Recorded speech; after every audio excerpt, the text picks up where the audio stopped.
It was somewhat shocking news just a few weeks back when he announced that he was leaving his UFC commentary position. He is the gold standard when it comes to UFC color analyst work. He is number one by far. It's going to be very hard to surpass the level that he set, the bar that he set. And then just in the middle of the night, like the Baltimore Colts leaving, he just disappeared. He left us, and we're still missing him. And so I wanted to have him on to at least kind of say goodbye to us. And so he's here. We have found him. There he is, Brian Stann. Why did you do this to us, Brian? Where did you go? We have much to discuss. First up, can you hear me okay? I can hear you just fine, and you look great. Okay, good. Look,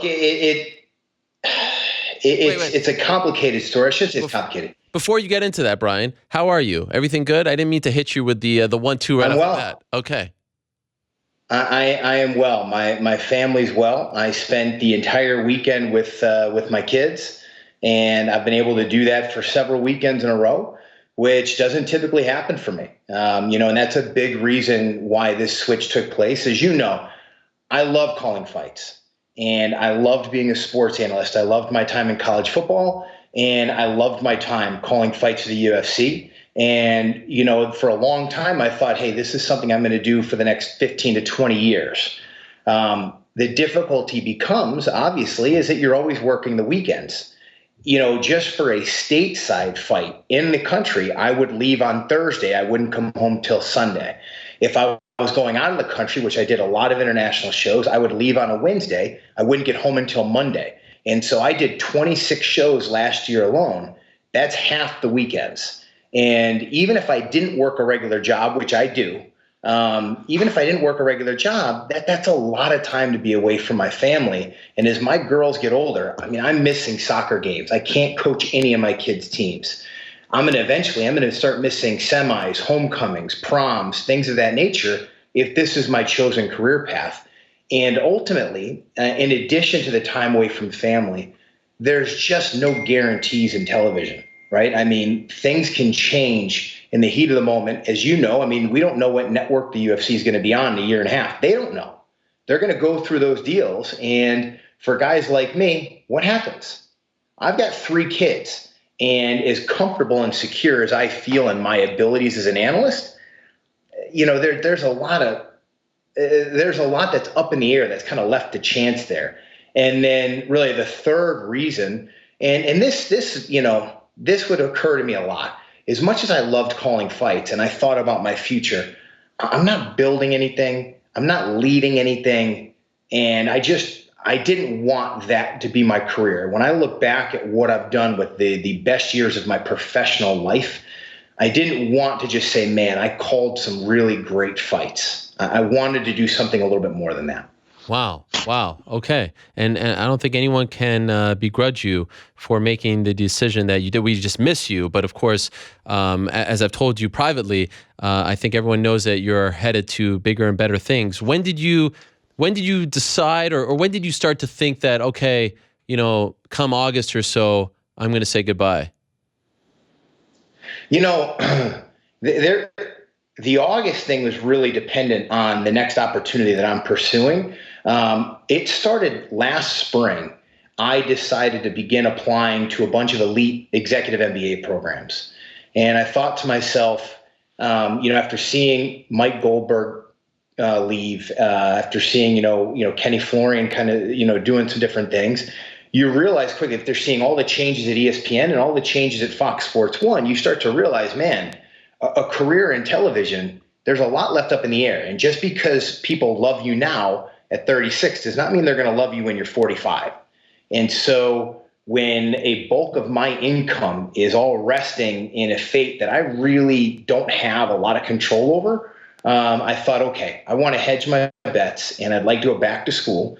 And I think getting an elite MBA would be very beneficial. Obviously, I've had a lot of time leading in the nonprofit sector. But when I speak to people who are in for-profit, publicly traded companies, they don't tend to view my experience with as much respect as I think they should, just because they don't understand how the nonprofit world works. It just simply means nobody owns the company. It's still a regular company just like theirs. So I thought, okay, this will be helpful. It'll obviously give me a lot more knowledge. And so I did that, and out of the programs that I applied to, I chose Kellogg. It just seemed to work with my schedule best. And I had a great conversation with Craig Borsari at the UFC, and I felt that he was really, really upfront and honest with me about the unknowns of the television future in terms of what network they may be on. It could be Fox, it could be a number, it could be split. We don't know. And so there's no guarantee that they can give me right now outside of the fact of telling me, hey, look, we really love your work. We appreciate everything you're doing. And we plan to use you very often. But there's no guarantee there. They can't give me a guarantee for the next 3 or 4 years like a standard broadcasting contract may be. And so the choice to go to Kellogg was there. And at that time, I had started a lengthy interview process with an incredible company.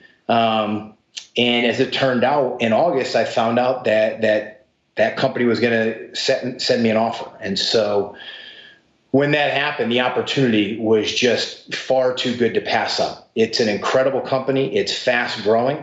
It's got a great private equity company behind it that I really respect the leadership. The CEO of the company, who I'm going to work directly for, is a very, very intelligent man with a lot of experience. He's a great leader. He's someone I'm going to learn a tremendous amount from. And there's an executive team at that company and some hardworking employees that I'm going to learn a lot from. It's an opportunity that I simply can't pass up, where I'm going to get the chance to build something in a company that's going to probably triple in size in the next 2 years. Wow. When you told the UFC, did they try to keep you? Did they try to say, like, you can work 4 shows, 8 shows, we just want you around a little bit? No, I didn't really give that opportunity. Okay. I talked to Zach Candido, who's been phenomenal for me, and he's been great. I learned a lot from him. And I just told him, I didn't call him to negotiate because I didn't think that was right. It's one of those things where I've transitioned a lot in my life. And when you're going to transition away from something that you've really enjoyed, that you really know you're going to miss, you got to rip the Band-Aid off. If you slowly peel it, even if the UFC came back and made a great offer, I was still going to sit there after these shows, flying home at 4:30 in the morning, thinking about all the time I missed with my family, thinking, man, this can't last forever. What am I going to do next? And if I try to make this transition when I'm 40 years old, that's an even longer part in my resume where I'm not in a for-profit company leading as an executive, and that's not what I wanted. This opportunity is exactly what I was looking for. And I'm going to have a ton of responsibility. I'm going to be extremely busy. And as you know, I like being extremely busy. There's a lot of complexities. There's a lot of problems to solve. I love doing that. And I'm going to be able to do that while also getting my MBA, my executive MBA from Kellogg at the same time. And it's a great opportunity. And I'll miss the UFC. And I talk to a lot of people, and I'll continue to maintain relationships because you just never know. You never know what could happen in the future. When was your last show? The last fight that you called? Mexico City. So August 5th. Yes. Did you know that you were done? Did you know when you took off the headset that was your last show? I knew in Long Island that it could potentially be my last show. I knew in Long Island that I was going to receive an offer from this company.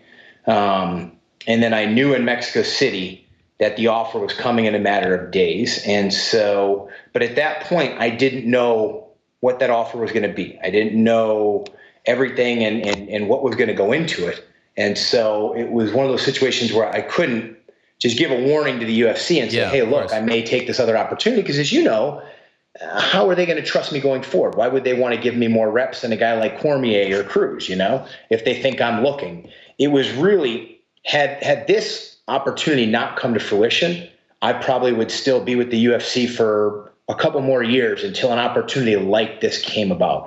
This opportunity was the perfect opportunity for me in terms of the leadership at the board level, the CEO that I'm going to work directly for. I've worked for great leaders in the past. I've worked for bad leaders in the past. I know when I'm working for someone who's special, and I feel like I have that in this situation.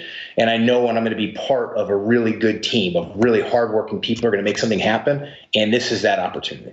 The reason I asked about the last show was because I was wondering if you were at all emotional when you took off the headset or during that main event, thinking that this might be, at least for now, the last time that you call a fight.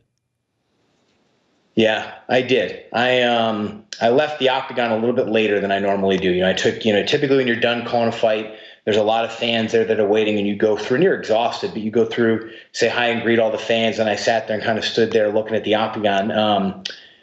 For me, one of the things I've always done when I left the Marine Corps, it was a really hard decision for me.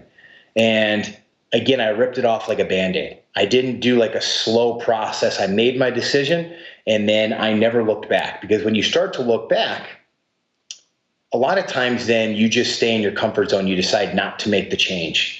And I would have regretted it. Same thing. When I made my mind that I was going to retire from fighting, as we've seen, it's very hard for fighters to step away from this sport. You miss it. Even after I retired, for 2 years, every day I visualized my comeback fight. I thought about training. I still trained. Visualized my comeback fight. I'm going to come back. Every time I saw Sean Shelby and John Anik and Joe Silva, John Anik would start matchmaking to see what my comeback fight was going to be.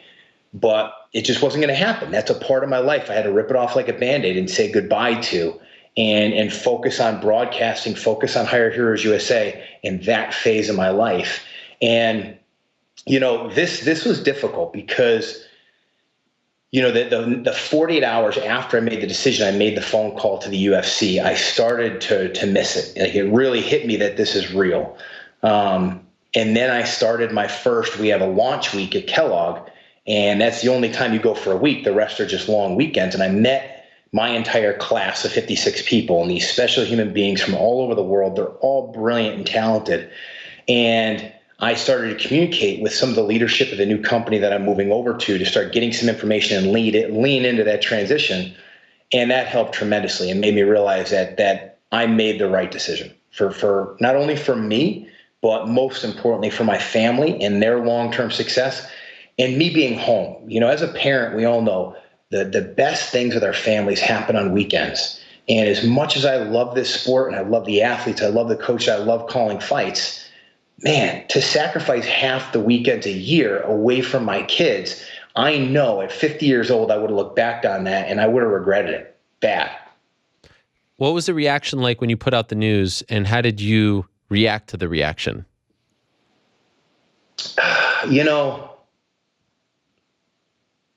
It all came out so fast, and I spent a couple hours, like 3 straight hours, just looking at the responses, and it was emotional. To see guys, from champions like Stipe saying goodbye to fighters who I'd only call one fight for.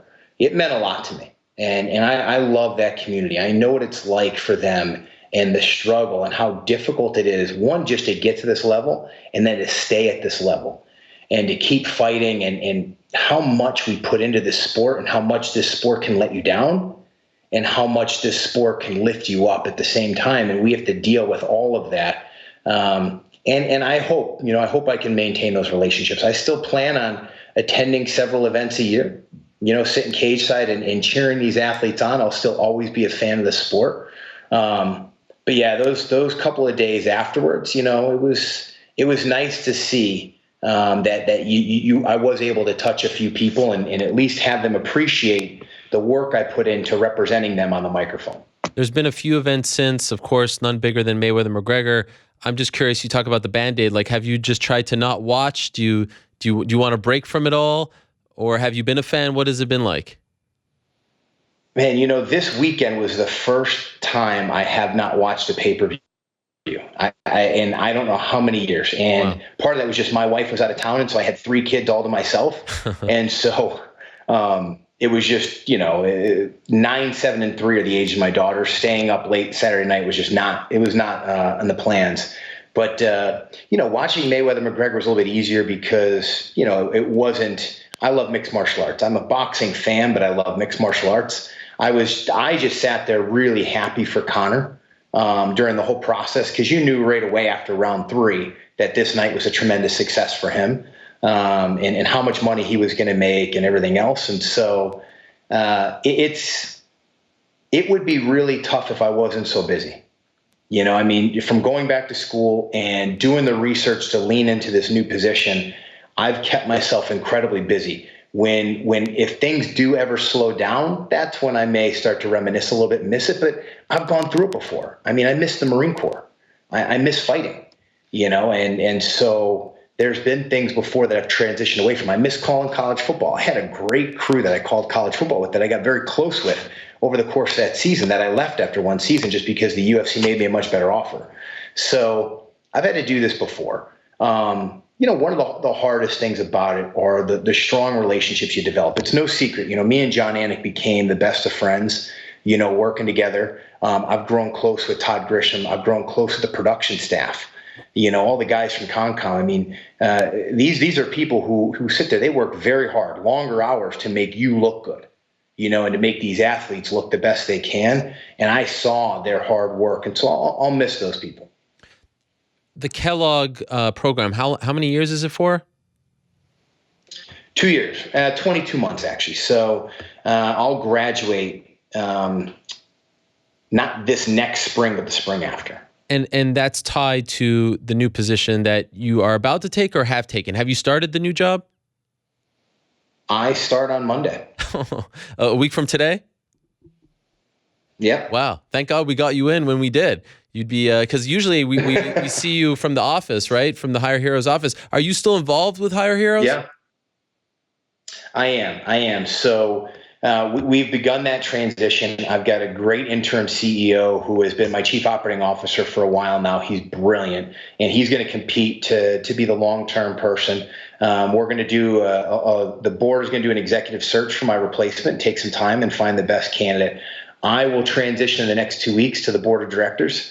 And so I will still have a major hand and vote in terms of the strategy and some of the key relationships that we've had to build this company to where it is today and continue to have such a significant impact for military veterans and their spouses in finding real opportunities in post-civilian or post-military employment.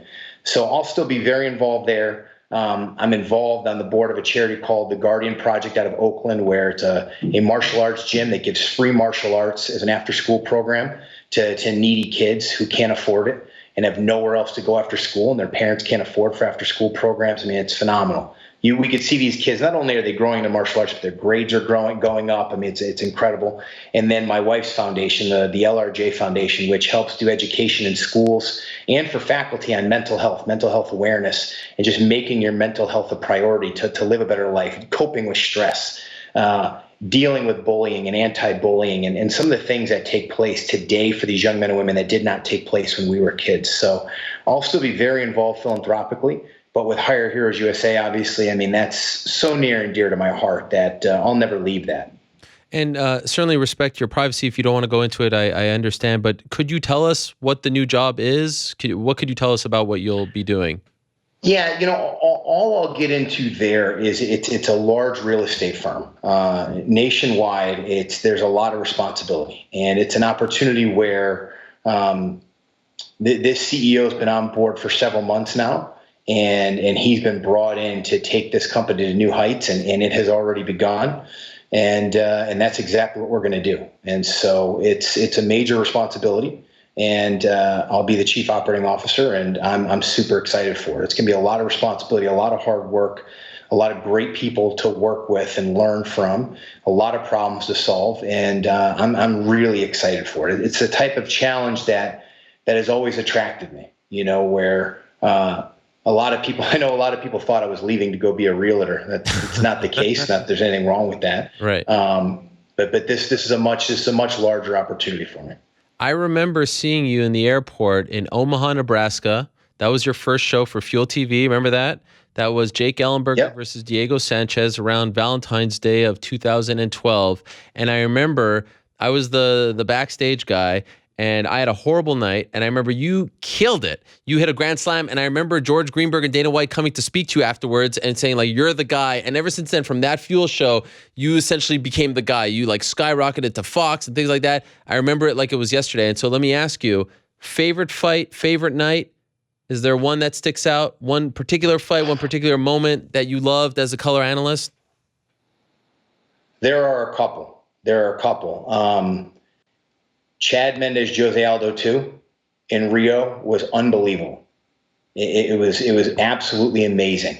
Joanna Jędrzejczyk versus Claudia Gadelha 2 was unbelievable. And that was the night, in consecutive nights, calling Rafael dos Anjos versus Eddie Alvarez, and then Joanna versus Claudia 2 was just unreal. To have those two, when that main event, when Joanna and Claudia were over, it was just such an incredible opportunity to be around and do two amazing cards like that, two main events. It was amazing. So those are really the three fights that stick out in my head the most. But I've been a part of a lot of them, and if I really sat down and looked, I'm sure I'd be able to add more to that list. I remember that night in Omaha, and you kept saying you blew it, and you totally didn't. You were always so hard on yourself. No, I did blow it. I did. Look what happened to me. I got fired 5 years later, but I still got fired. And I also I also must say it was, they did a great job of making it taboo to be friends with me amidst all the issues, but you always reached out and you always had my back. So it always meant the world to me that, someone of your stature within the Fox family would always do that. So thank you again, as I've told you privately many times. My pleasure. It's the real thing for me, and the real truth teller in this industry are the people that truly understand the most important people in this sport are the athletes. And when you value them and when you respect them and you work hard to promote them and the things that are important to them, those are the people that I always love the most. And you were always one of them. You were always a guy. And anytime you had news, you knew about my potential departure from the UFC in broadcasting before other people did. And you didn't break that news. You've always respected that. If people don't tell you to break it, even if somebody else did break it, you won't do it. And I've always respected that. So, no, very, very appreciative of that. Thank you. I appreciate it. Well, we're going to miss you, Brian, but I'm happy to hear that you're onto greater things. And I have to ask this on behalf of everyone, as I have my American flag here, my adopted home country of America. Are we going for it? 2020? Is it going down? What's the plan? Are you going to save America? Forget about making it great again. Can you save America? What can you do for us? Well, here's the thing. I am 36, soon to be 37. Yes. And I think that to run for public office, you need to have something to offer these people. It is about servant leadership, which certainly is not the mindset in Washington now. But I think this phase of my life needs to be complete. My kids need to be older. And when I have 3 teenage daughters, they're going to want me around a little less. So that might be better timing. But I need to understand, I've got some good, varied experience in my life. I need to add to that before I really have something to offer the American people and have a well-rounded perspective to lead again. And that time may come. There's an itch there that I have not scratched, but the timing's got to be right. And I think I need to be older. I need to be wiser. I need to have more to offer. Okay. So I'm reminded of Jim Carrey in Dumb and Dumber. So you're saying there's a chance? Yeah. I thought you were going to go a totally different way with that and make fun of me. And I was like, what did I just walk into? No. That is great. All right. Well, we'll let you get through this next chapter. You're just starting a new one. And of course, we're trying to get you out into another one. We're going to miss you. And I think the best thing that we could say to you is essentially thank you, because like I said, you have raised the bar. And that's no knock on Joe Rogan. That's no knock on everyone else. But before, little things like interviewing the athletes before the event just wasn't done. And having information about their camp and having information about their changes and what they've done in this particular fight wasn't done. And now you see Dominic does it and Daniel does it. And so you raise that bar. You're the first one to do it. And it's not reinventing the wheel. We see it in the NBA, but just for some reason it wasn't done in our sport. So we owe you a debt of gratitude, and the fighters owe you a debt of gratitude for raising that bar and leaving that legacy as you move on to other things. Well, it's my pleasure. It's got to be treated as a craft, and it's difficult, right? Because Dominic and Daniel still fight. And so I think when those days end, they will really start to see this more as a craft. And the one name that hasn't been brought up has already made that transition. That's Dan Hardy. Yes. Dan Hardy sees this as a craft. And I hope with my departure, I know it's going to mean more repetitions for Dominic and DC because they're great. And I hope it means more repetitions for Dan Hardy because I think he's fantastic. And I will tell you, he puts in a tremendous effort into what he analyzes as well, and puts in a tremendous effort to talk to these fighters. It's tough, right? Because of where he lives. It's not as easy to travel him, right? Coming out of London. But I think I leave you guys in very capable hands with those three. And who knows? I mean, Paul Felder and Eve Edwards are doing a tremendous job, and really they're just warming up. They're just getting started. And Dominic and DC have barely even started to scratch the surface because they're still fighting and they haven't gotten that many repetitions. So I think you guys will forget about me soon, which is why I announced this during Mayweather-McGregor. It's why I chose that weekend, and I didn't need this to be a big deal. And you never know. I will still be around this sport and still be a massive fan. I'm happy you mentioned Dan Hardy. I would have hated myself if I forgot to mention, because I agree he's doing a fantastic job, and in particular that week for Mayweather-McGregor, I thought he represented the sport of MMA very well amidst some maybe tough circumstances. He's a pro. Yeah, he really is. He's a pro. And you know what? Before I go, it's interesting. One of the things that we do in this sport, it's unbelievable. Number one, fans need to forget about ranking or this guy's better than that guy. Every analyst has their own strong points, and there's certain fights that they're going to call better than the other guy just because of the timing or whatnot. But for some reason, even more so than the NFL and the NBA, our fans can be so wretched to people in this industry who are calling fights, play-by-play and analysts. And it's really frustrating to sit there and see a guy, like a Todd Grisham or a fellow analyst who I've, done so many studio shows with, just get destroyed by the fans after they really gave it their best effort. When you have to talk for 7.5 hours on live television, it's not easy. You're going to say some stupid things. You're going to flub. You're going to forget names. You're going to say names wrong. Trust me when I tell all the fans here, and look, this isn't because you said that. I can take it, right? Everybody that they have in this industry is trying really hard. They're putting in the work, and they want to be good. There's nobody that's just saying, you know what, I'm just going to show up and do this.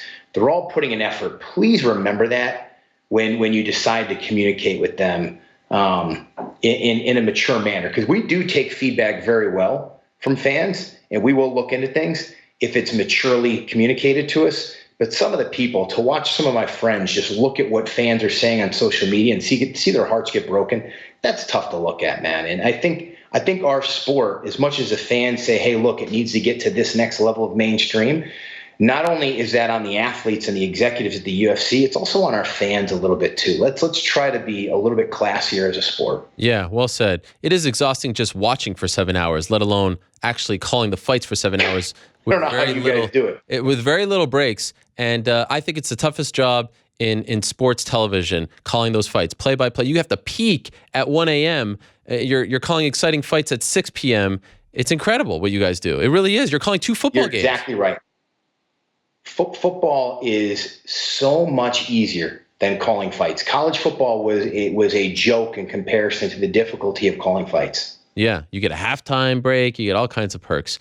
Thank you, Brian. Appreciate you coming on. Appreciate you speaking to us. All the best to you in this next venture. All the best to your family. And most importantly, I'd be remiss if I don't say thank you on this September 11th for everything that you've done for this country as well. So thank you for everything, my man. My pleasure. And hopefully we could still be friends now that you're out of the MMA world. Absolutely. You better stay in touch, Ariel. I want to say that I know the president in 20 or so years. So please keep in touch, all right? All right. Thanks. Have a great Thank you so much, Brian. All the best to you. There he is, Brian Stann, moving on to greener pastures. We wish him nothing but the best. And so happy that he came on the program to talk to us. And he will certainly be missed, but I certainly think that his legacy will be felt. He raised that bar. He set that bar high. Now you see with DC and Dan Hardy and Dominic Cruz, who are doing fantastic jobs, Joe Rogan as well, that his legacy is being felt in the way that he went about the job, the research, the professionalism. It's great. So I'm very happy, and hopefully we'll still be hearing from Brian from time to time as he moves on from MMA, at least for now.